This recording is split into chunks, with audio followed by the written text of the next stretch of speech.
What's up, everybody? Welcome back to the Post-Gazette Pirates YouTube channel and podcast network. Noah Hiles coming to you on a Wednesday afternoon with some breaking news. The Pirates are expected, or not expected, they are going to be promoting their top pitching prospect, Bubba Chandler, to the major leagues. The Post-Gazette broke this story. Chandler will join the team Friday at the beginning of their weekend home series against the Colorado Rockies. We have a lot to discuss before we do.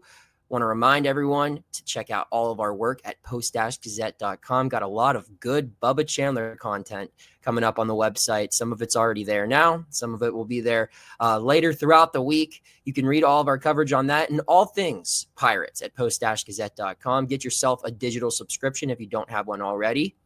And check out our print product. We print on Thursdays and Sundays. And the good thing about the Post-Gazette, we don't just write about the Pirates. We cover all of the sports in town, along with all of the news in the city and its surrounding communities. So read it all at post-gazette.com.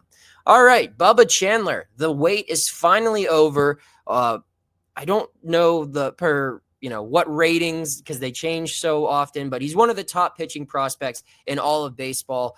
For most of the season was the top pitching prospect in Major League Baseball, or in minor league baseball, I should say.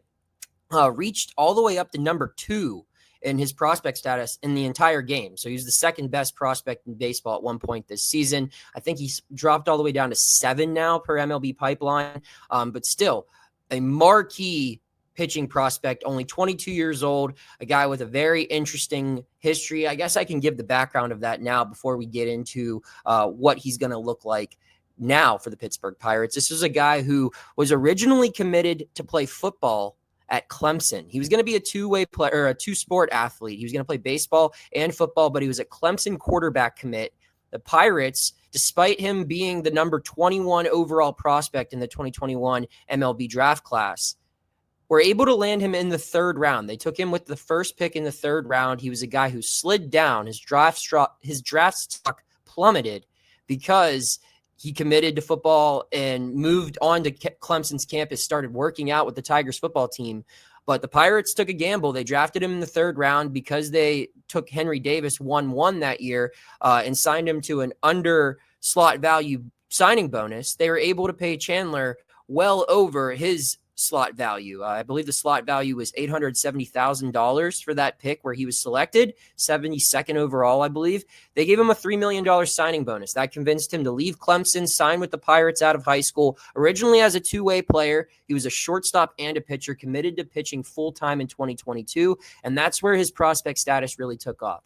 By 2023, he was in Double-A. He was a top 100 prospect. He started 2024 in Double-A, reached Triple-A where he was dominant.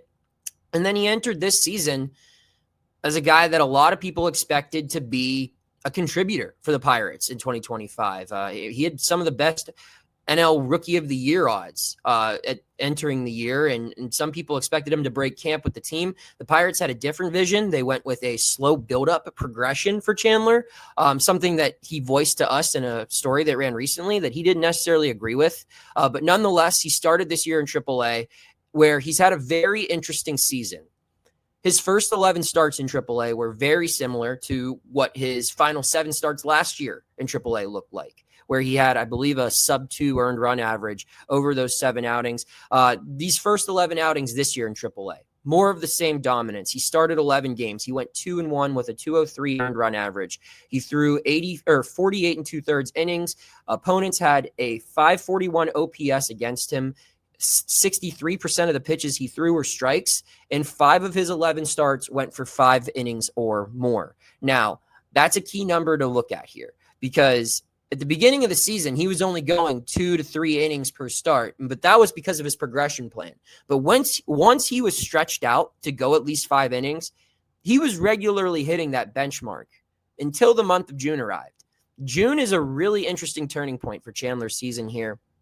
I think, there's a theory out there that he believed that the call-up was coming in late May, and once it didn't, maybe that messed with his head. Maybe the game caught up to him. Maybe he couldn't sustain going deep into ball games. But whatever the reason actually is, his whole season changed in June. He struggled probably more as a pitcher over the last couple of months than he has since becoming a full-time pitcher a couple years back at the high A level.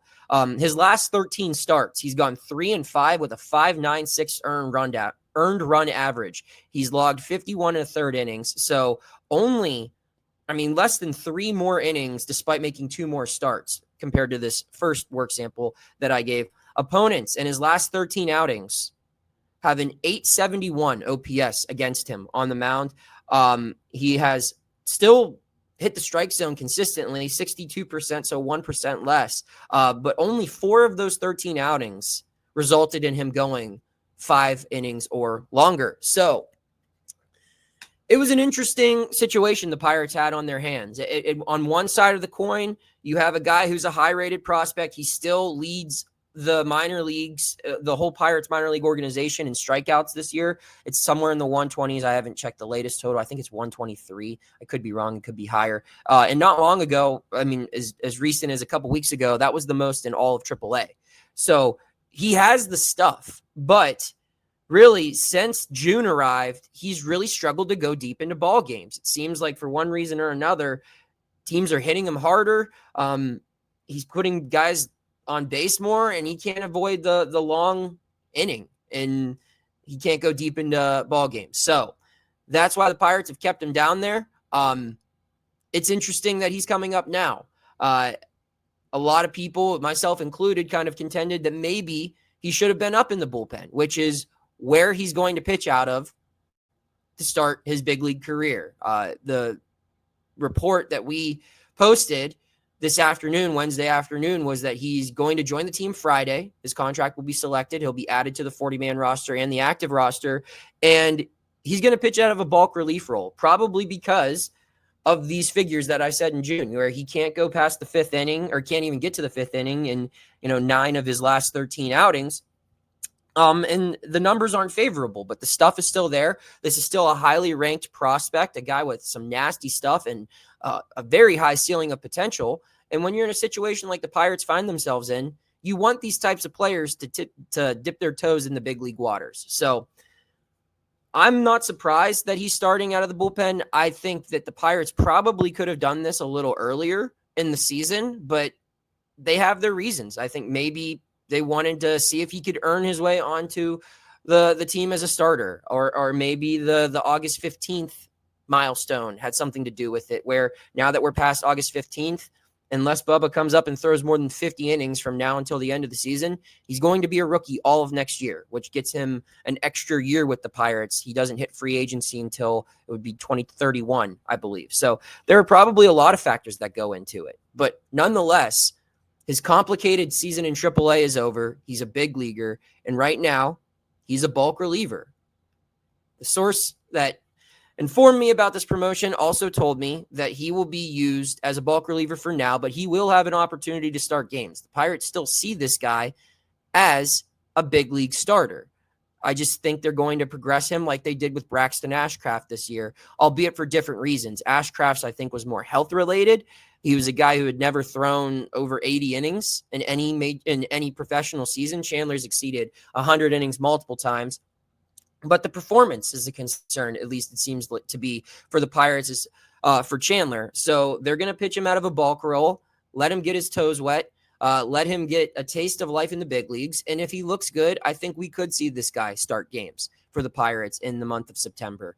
And that's something that a lot of Pirates fans should be rooting to see. I'm sure the Pirates organization is rooting for that to happen as well, because this is a guy that's got a lot of potential, and they're going to need him to be a key component of their starting rotation next year, especially when you consider what they might be doing in the offseason as far as moving additional arms. Chandler is a very big piece to this puzzle, and if they can get him to a point where he can comfortably start games in the major leagues by the end of this season, you can go into spring training next year with him penciled in as maybe your number 2, maybe your number 3 starter, because that's what his potential is. They just have to get him to realize it and make it happen at the major league level. So very big news for the Pittsburgh Pirates. Bubba Chandler joining the team Friday in a bulk relief role. He's their number 2 prospect in the organization. He is one of the biggest pitching prospects in all of baseball. He's number 7 in all of baseball per MLB Pipeline, coming in as a bulk reliever due to a very complicated and interesting season in AAA. We'll be there to cover his weekend debut. Not sure when exactly he's going to pitch. Could be Friday, Saturday, or Sunday. But I'm sure we'll see plenty of him in the major leagues for the games that remain on the Pirates 2025 campaign. I'm Noah Hiles. Check out all of my work at post-gazette.com and keep tuning in to the Post-Gazette Pirates YouTube channel and podcast network.